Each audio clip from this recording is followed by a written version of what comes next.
Coming up on Capital Crossfire, 4 panelists join us to discuss the latest developments regarding the Epstein files, American culture, and more. Plus, we hear from students from American University regarding the Epstein files. I'm Brady Wilson from the GWTV studios in Washington, D.C. This is Capital Crossfire.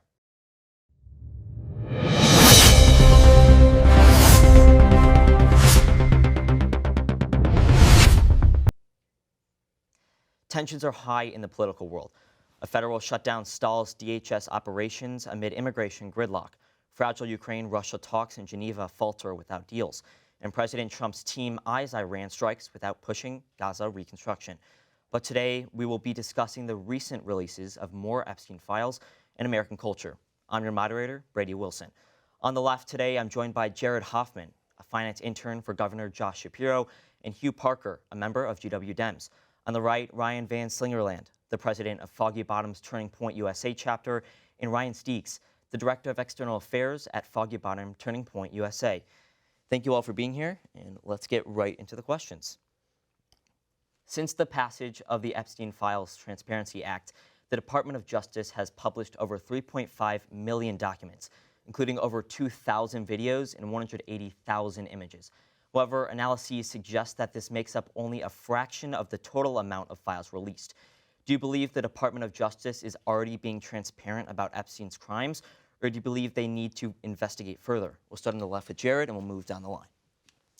So I think that they're, I believe, starting to make progress. But to be clear, the Epstein Files Transparency Act did not say to release some of the files. It said to release all of the files, except for ones that will severely damage the reputation or whatnot of the victims. So I think that Pam Bondi is still helping Donald Trump hide a lot of things in regards to these files. So I do not think that there is yet this major level of transparency. There is definitely many people that Jeffrey Epstein worked with, but still all we know is Ghislaine Maxwell. We don't really know anyone else that was involved with financial crimes with any certainty.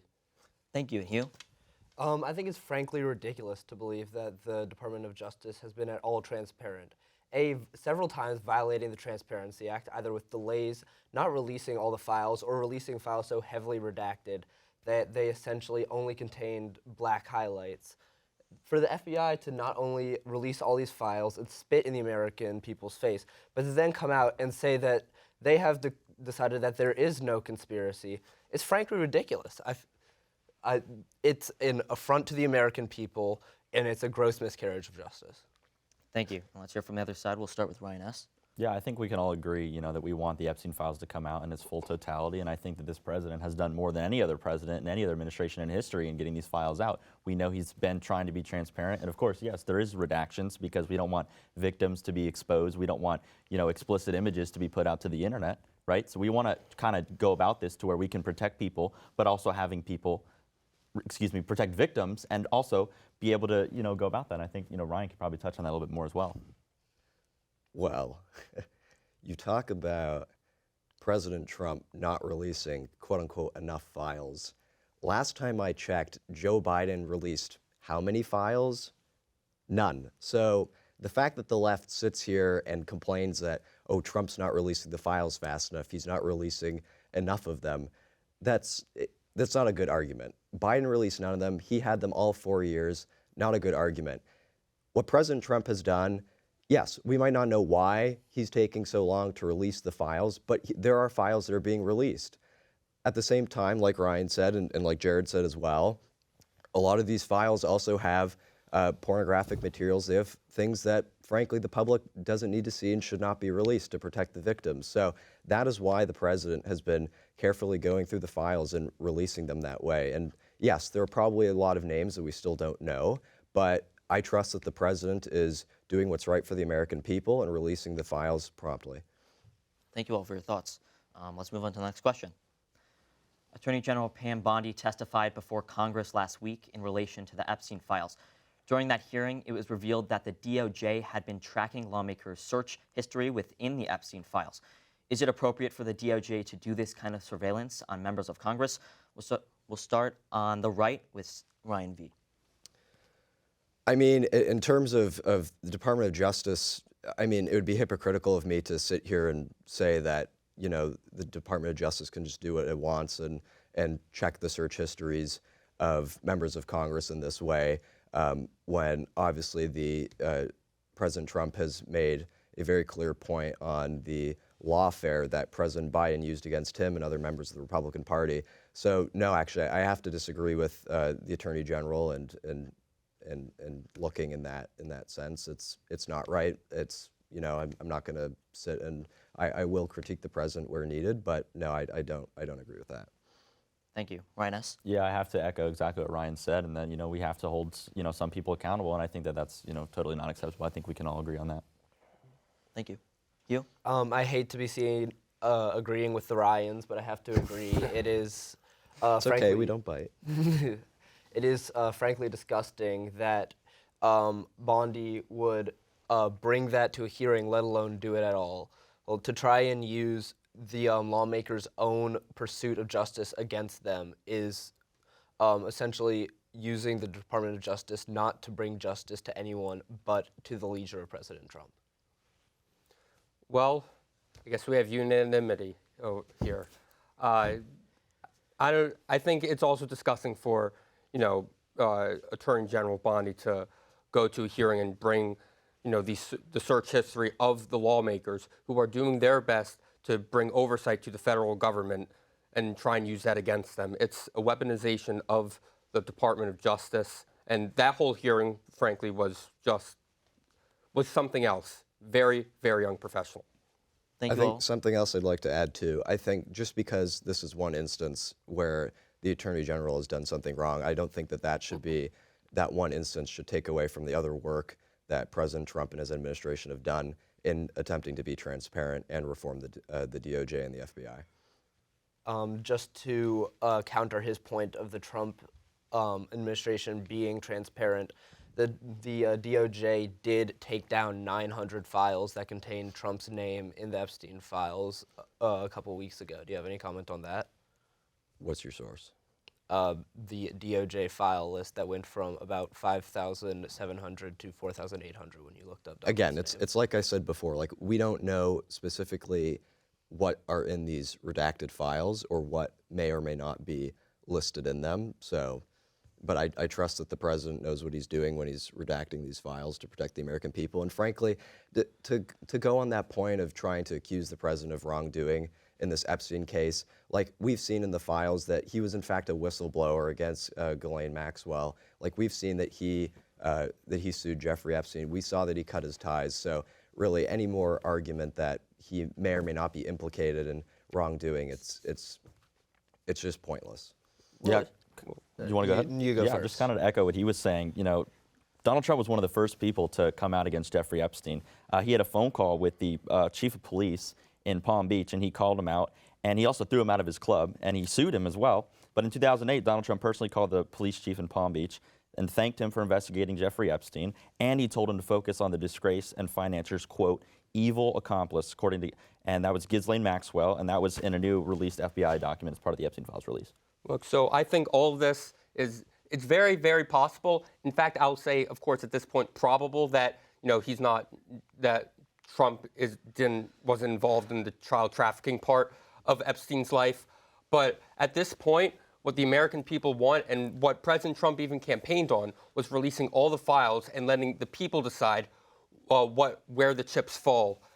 So, and because at the same time, there are all these letters and phone calls and contacts. This birthday letter, for example, as you know of, that could mean a lot of things, but does not look great for Trump. So I say release all the files and let the chips fall where they may.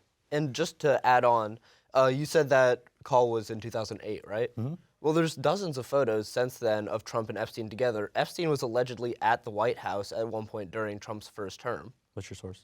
The Epstein files, which alleged that Trump hosted Epstein during 2017. There were also a lot of fake documents in the Epstein file. And by fake, I mean there were fraudulent documents that the FBI had collected as part of their investigation.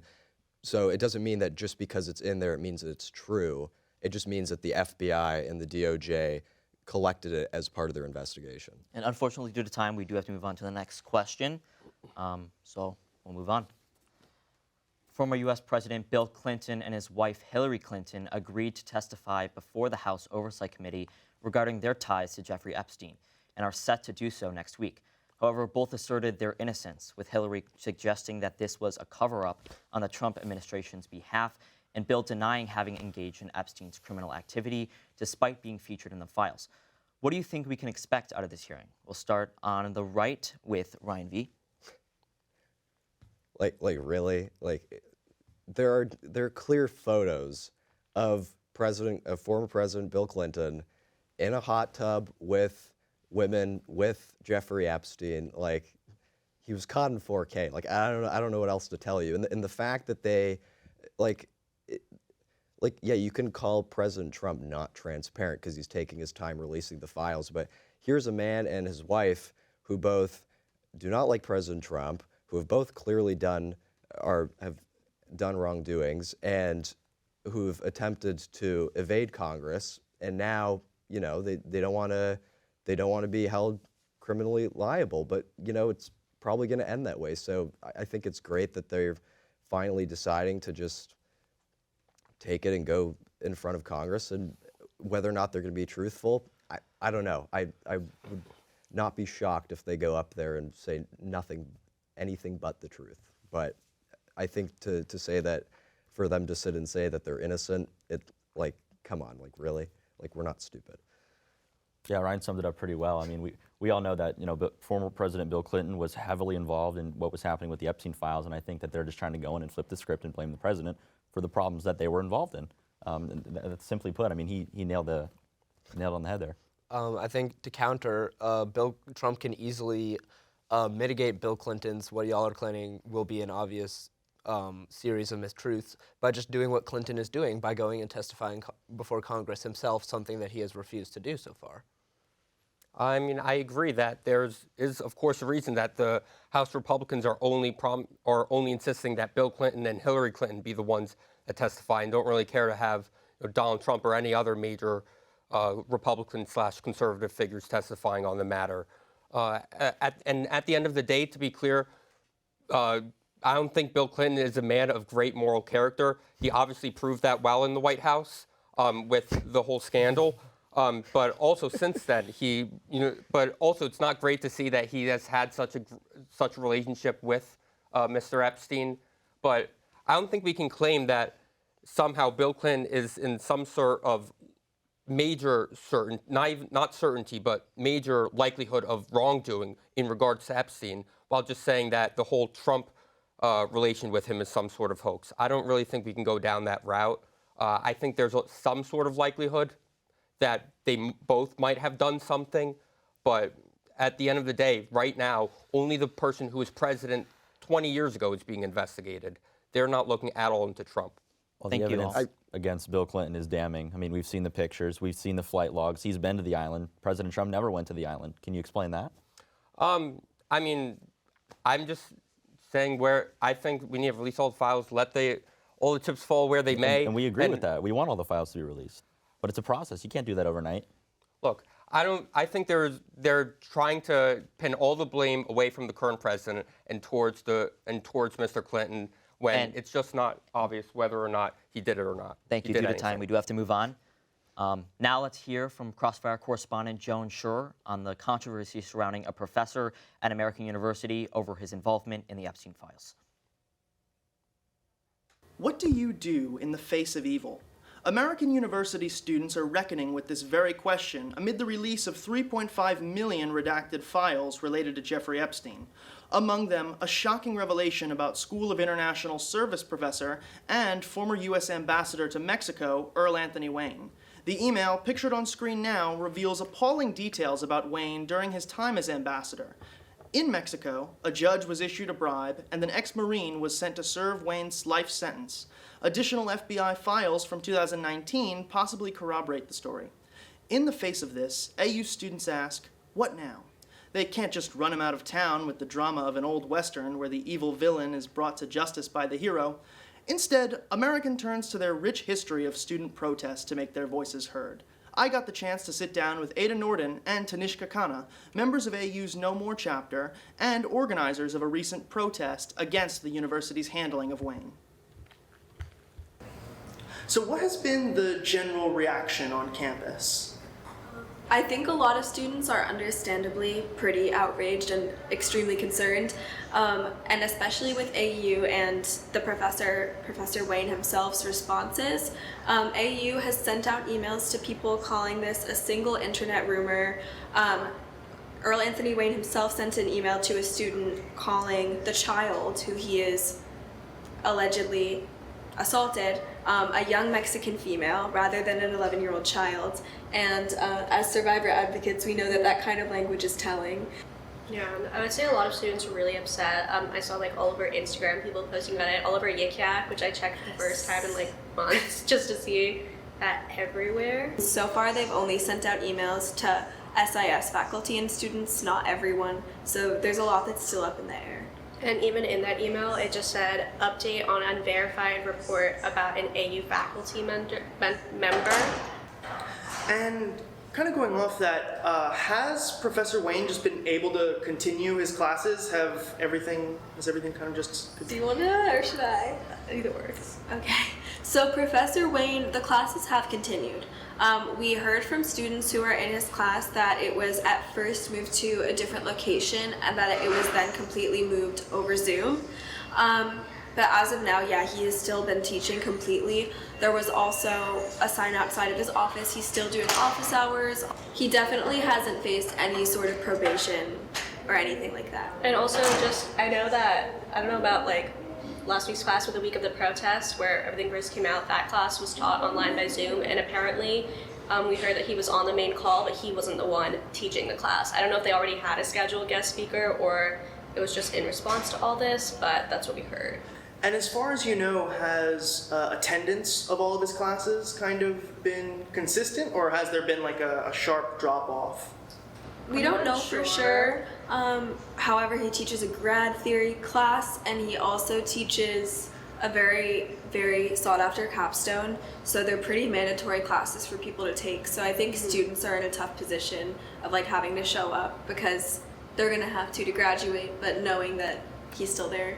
I've talked to some students via the No More account and just talking to students who are from Ciudad Juarez, where Earl Anthony Wayne was stationed when he was the U.S. ambassador. And obviously what I'm saying is unverified because courts are notoriously unsupportive to survivors.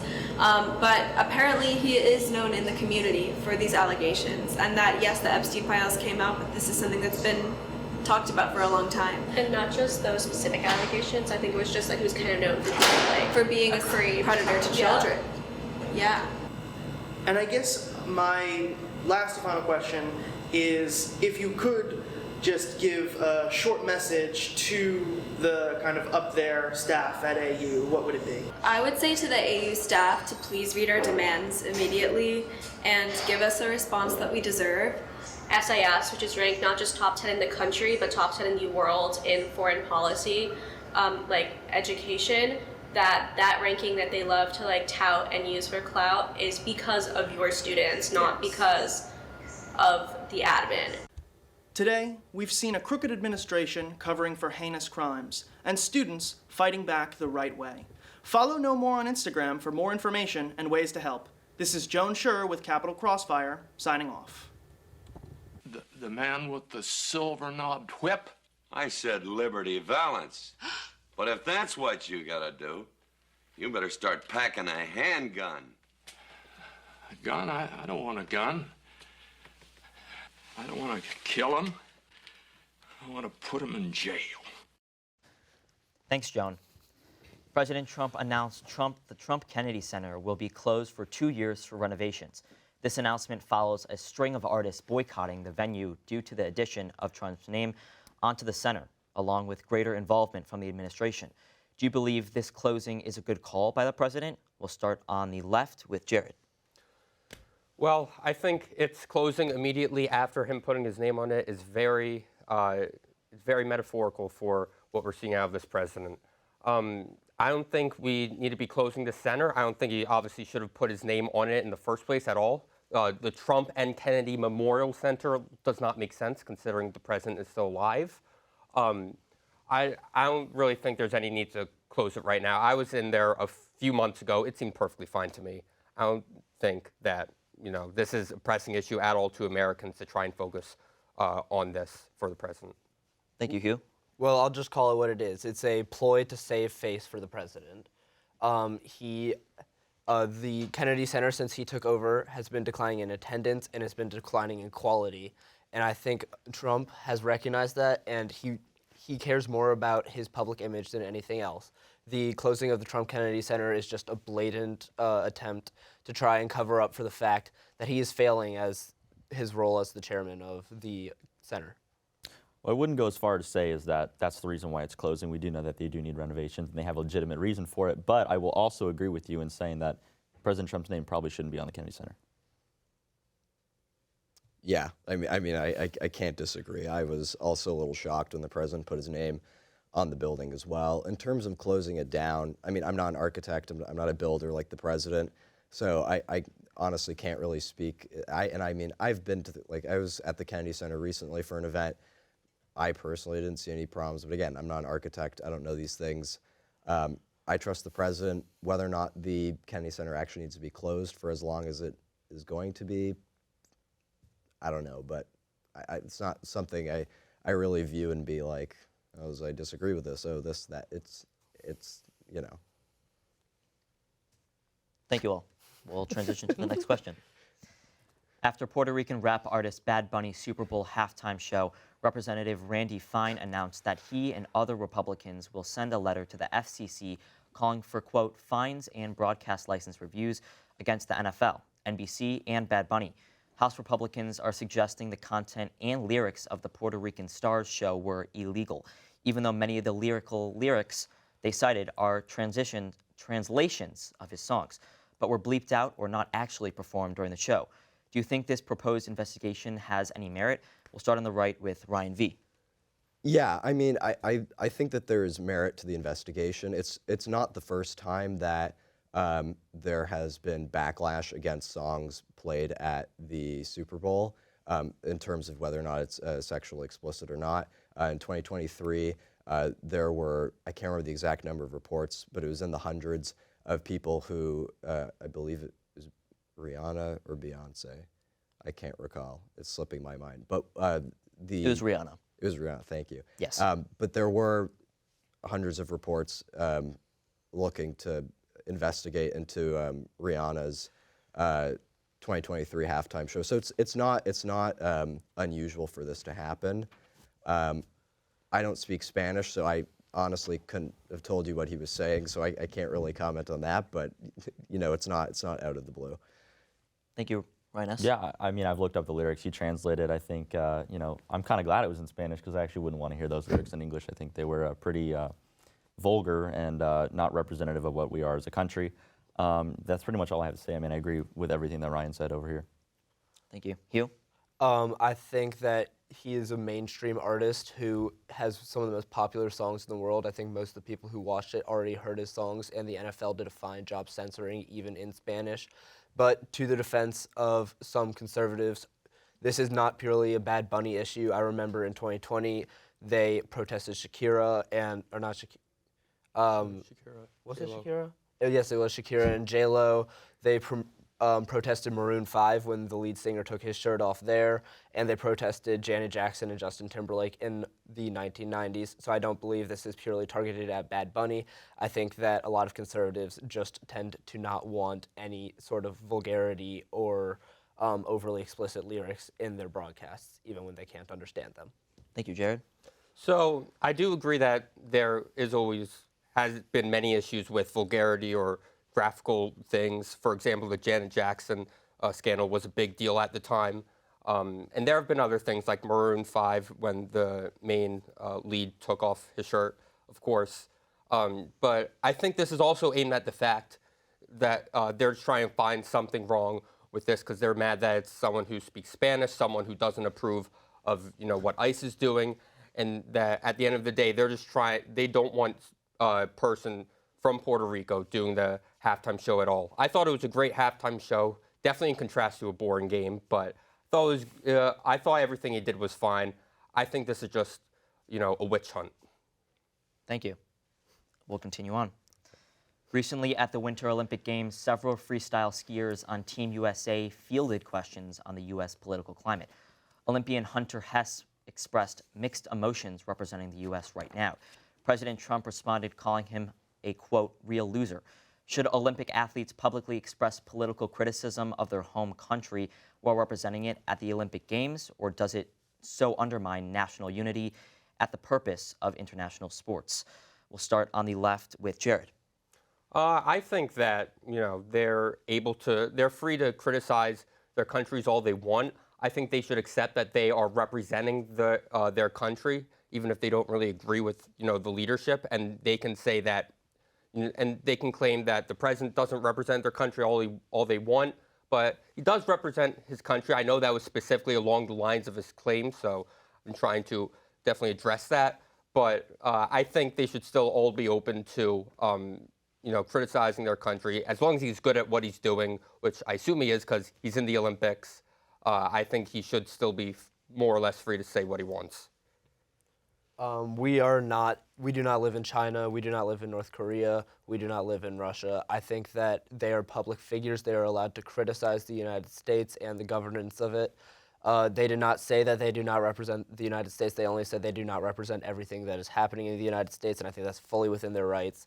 And Trump calling an Olympic skier a real loser is obviously just an attempt to flood the zone to distract from the what was at the time the very unpopular ICE raids and Epstein files.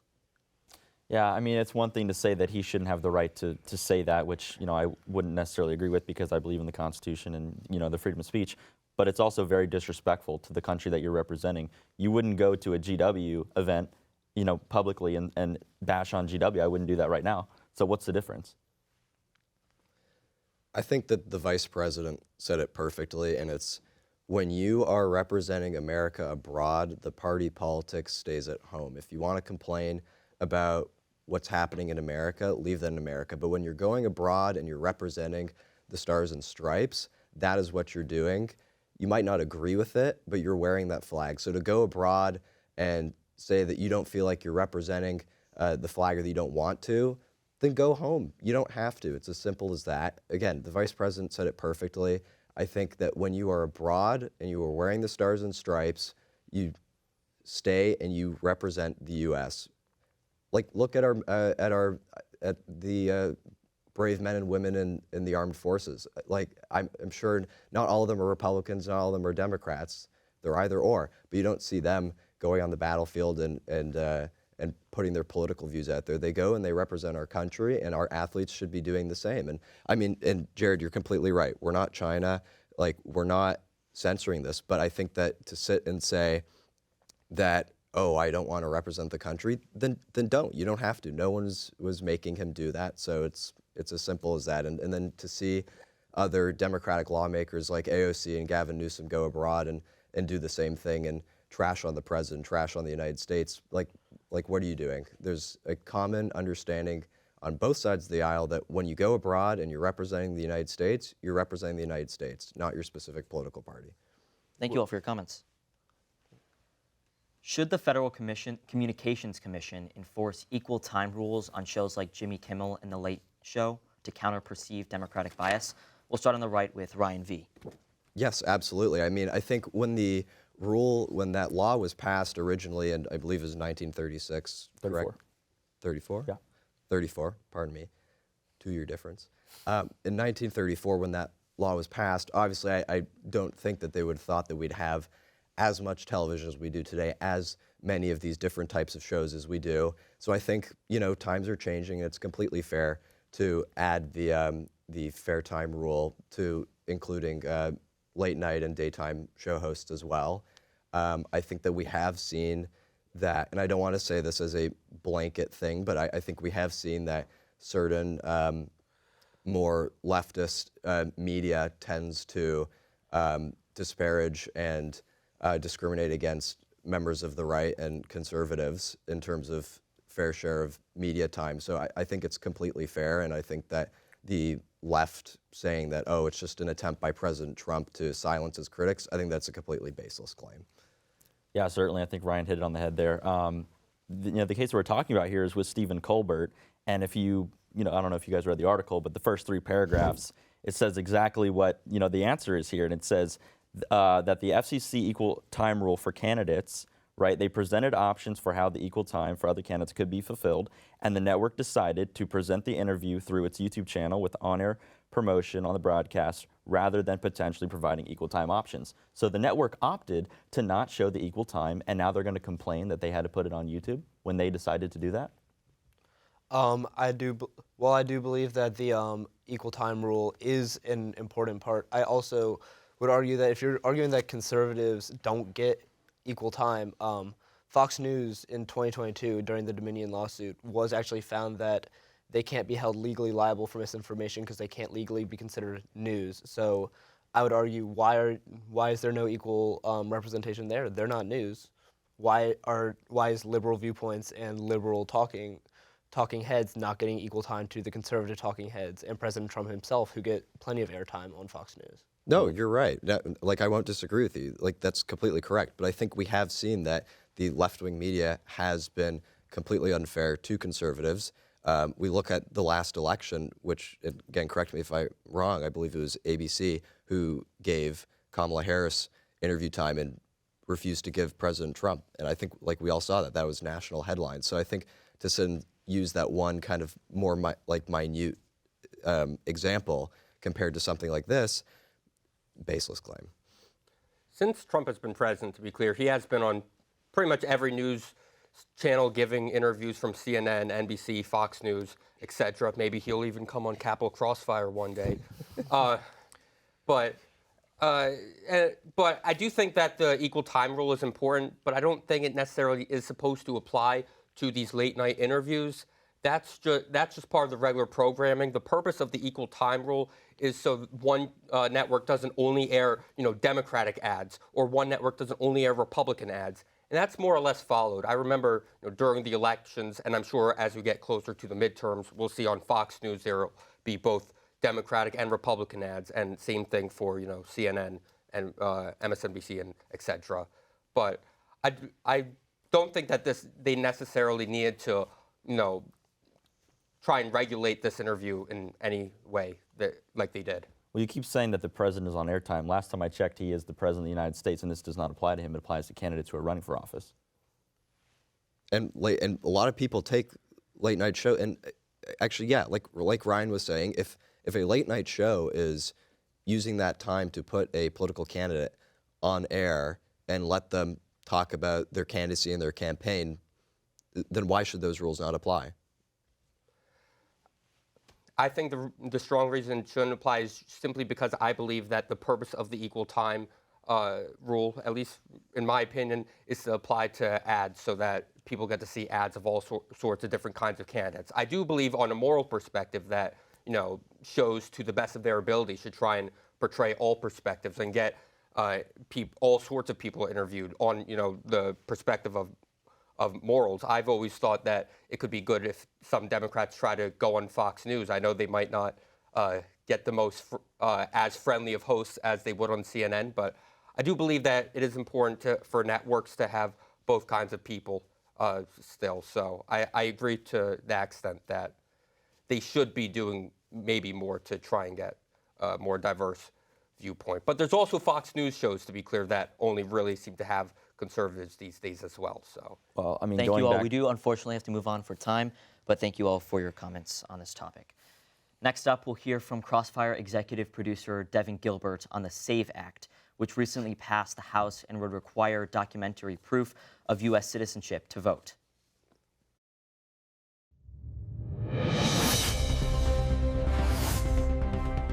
With only 8 months remaining before the midterm elections, the Trump administration is advancing sweeping election reforms. Last Wednesday, the Republican-controlled House passed the Trump-backed SAVE, Safeguard American Voter Eligibility Act, by a vote of 218 to 213. Republicans voted unanimously in favor, while all but one Democrat opposed the measure. The SAVE Act would amend the National Voter Registration Act to require documentary proof of U.S. citizenship when registering to vote in federal elections. It would also mandate ongoing verification of voter rolls to ensure only citizens remain registered. According to Pew Research, 81% of Americans support requiring government-issued photo ID to vote. However, the act has drawn significant criticism over the specific forms of ID it mandates, its potential impact on certain demographic groups, and concerns that it infringes on states' authority to administer elections. To ensure that only citizens are registered to vote in federal elections, this bill requires prospective voters to present documentary proof of citizenship, such as a valid U.S. passport, a certified birth certificate, a Real ID compliant ID indicating citizenship, or naturalization papers. Other government-issued photo ID, including a driver's license, must be accompanied by additional documentation. Critics argue that such requirements could create barriers to voting. Research from the Brennan Center for Justice estimates that more than 21 million Americans lack ready access to these documents. Roughly half of Americans do not hold a passport, which costs $130 to $135 per adult, and millions lack access to a certified copy of their birth certificate. Individuals who have changed their name, for example, many married women, may encounter additional complications if their birth certificate does not match their current ID and they don't possess a passport. The bill follows comments from President Trump encouraging Republican lawmakers to, quote, nationalize elections and, quote, take over the voting, unquote. Under Article 1, Section 4, states retain the primary authority over the, quote, times, places, and manner of holding elections, unquote, though Congress may alter such regulations. In a statement on X, formerly Twitter, Republican Senator Lisa Murkowski said Republicans unanimously opposed Democratic election reform proposals in 2021 on the grounds that they would federalize elections. She argued that the SAVE Act raises similar concerns by potentially undermining states' constitutional authority. The bill now heads over to the Senate. However, it appears unlikely to overcome a Democratic filibuster. Senate Minority Leader Chuck Schumer, the Democrat from New York, has already declared the proposal dead on arrival. For GWTV, I'm Devin Gilbert. Thanks, Devin. Over the last 3 months, the Elliott School has quietly removed mentions of diversity, equity, and inclusion from their website. This includes removing mentions of the annual Diversity Action Plan, renaming the Elliott Equity Fund Scholarship, and editing student testimonials to remove mentions of diversity. Do you believe these changes are significant? And if so, are they beneficial? We'll start on the right with Ryan V. I mean, DEI is just trash. Like, it doesn't make anything equal. There's equality, and then there's equity. It doesn't make anything equal at all because it puts everyone to the same level. That's not equal. That's equity.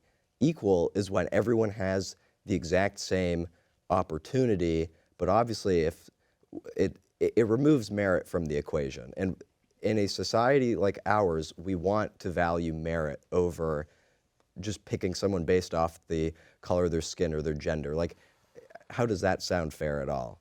We should be valuing those who strive with merit and who have skill over just picking someone based off the color of their skin or based off their gender or sexual orientation. So, like, I don't disagree with the Elliott School's removal of the DEI policies. I think it actually harms institutions rather than helping them. And, like, that's not an unfair thing to say. Again, equality over equity. Yeah, I have to agree. I don't know why it's racist to say that keeping everyone on the same playing field in terms of, you know, rigor and what grades you got in high school and what your SAT score was versus what race and color you are. I think that's ridiculous to claim that that's even a racial thing. I mean, there's dozens of schools that over the last 4 years on the Biden administration with discriminatory recruiting practices. I mean, there's dozens of, you know, diversity things that have been happening that are putting other people below them. I think that y'all are oversimplifying DEI. It is at least the GW procedures, from what I read, were less about specifically hiring people of color than giving people of color interviews, looking more into the backgrounds of candidates to give more context to what their life has been so far, what their situation is, and what kind of person they are, rather than just as Ryan said, I forgot which Ryan to be honest, just looking at their grades in high school, but also looking at what type of high school they came from, what kind of experience they can bring to the table, because GW is a diverse student body, and I think only having people who come from one flight of life would be a disservice to the entirety of the school if we only brought in administrators from what is a very specific subset of our student body. But that's on DEI though, looking more in depth into someone's background. That's just common sense. Right. Like, yeah, frankly, like no institution or business should be just looking at the top layer of someone when they're hiring or looking for skill. Like, that's stupid. Like, whereas DEI is specifically about looking at, okay, we need to meet these certain quotas and have this many women, this many person of this skin tone. Like, that's stupid. It's like, that's how institutions crumble. Like, that is DEI, not the looking more in depth. That's just common sense. Well, you'd think so, but well, I disagree. I agree that quotas and having specific limits or specific, like a number you have to hit of hires of a specific race or gender or sexual orientation is inefficient. I do believe that GW should make efforts to strive to hire more of those people because, again, those are the kind of students they are servicing. If the entirety of the GW administration looked like the four of us, then they would be doing a disservice to about 70% of the GW student body because they wouldn't be represented in the people who they pay a very high tuition to for the school they attend. I have to disagree. I think we're all here based on grades. It doesn't matter what color the administration of the school is. That's quite ridiculous, actually. How are you not being represented? You're here to learn. Exactly. I want to agree with you that it's important that all of the students here are represented and that all sorts of voices are represented in the faculty of GW. And it's important to look at these characteristics of people because it helps tell their story. It's as was said, it's looking into their character. We're not just hiring people just because, oh, look, this person's a woman. Let's just hire without looking in. These are still very, very qualified people. Well, that is what DEI is. No, these are people are also very qualified, though, as well. So then they should get the job, and so should the other And also, person. Unfortunately, you don't go to China. We do have to wrap up. We do have to wrap up. Move on to the next question. I apologize for time's sake, but thank you all for your comments. Last week, Trump revoked an EPA rule that classified carbon dioxide and other greenhouse gases as threats to public health and welfare. The revocation makes it much harder to regulate these gases and combat climate change. Do you think this was the right move? We'll start on the left with Jared.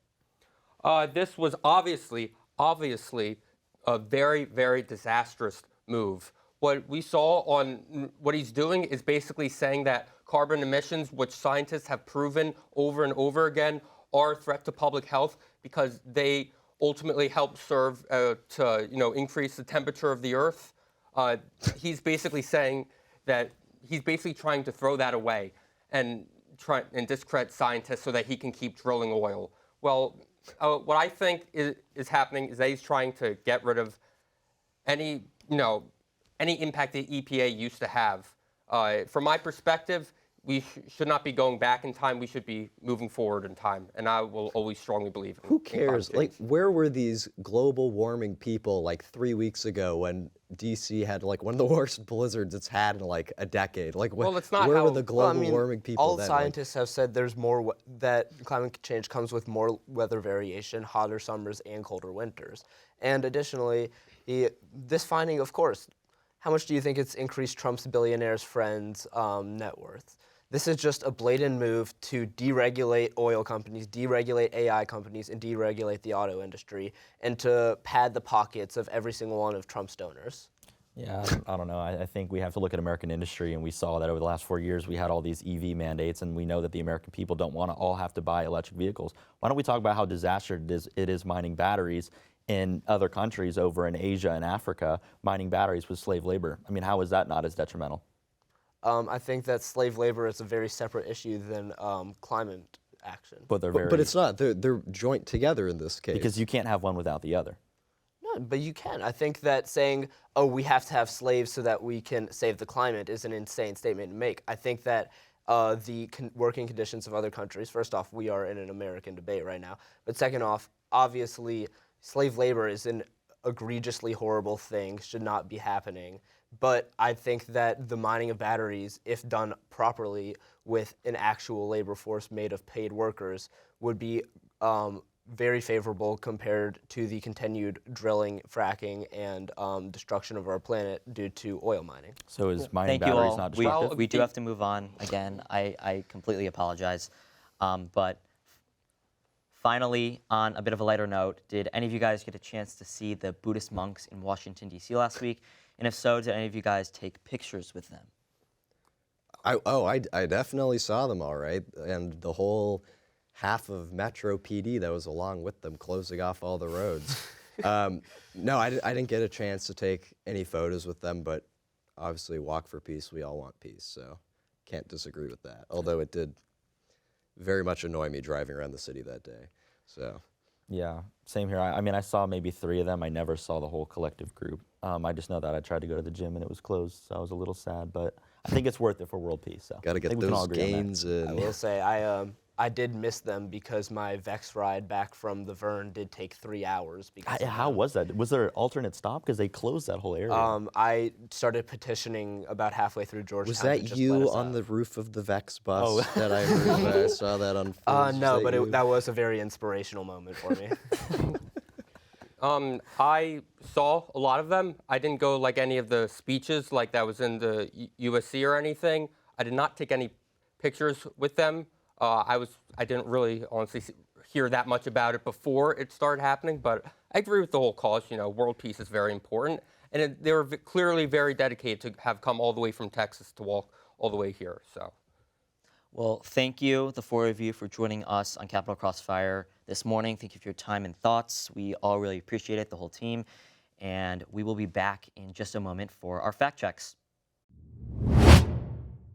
Welcome to Fact Check. Hughes stated that there were allegations that Epstein at the White House during Trump's first term.